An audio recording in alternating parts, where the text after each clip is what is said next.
ये है जी ब्रोगल रोड और इसी तरफ है ब्रोगल, और ये है कोयोजोम ब्रोगल वैली। कोयोजोम बहुत मशहूर पहाड़ है, आपको पता ही है, अगर इसके बारे में आप पढ़ें गूगल पे इसकी इंफॉर्मेशन लिखी हुई है। और ये है मेरे साथी और ये है बाइक्स। इंशाल्लाह हम जा रहे हैं क्रोम्बर की तरफ। और पीछे दूसरे दोस्त आ रहे हैं।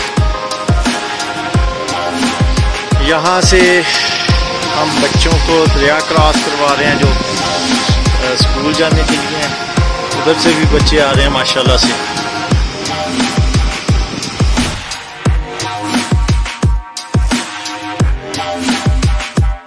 ऐसे बाइक्स क्रॉस किए हैं और ये दोस्त आ रहे हैं। सुबह के 6:30 बज चुके हैं और हम हैं इस वक्त लश्करगाज में,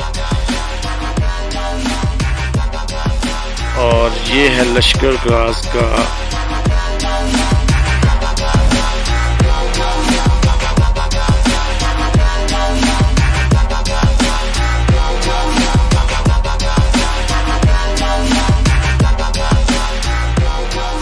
कासिम।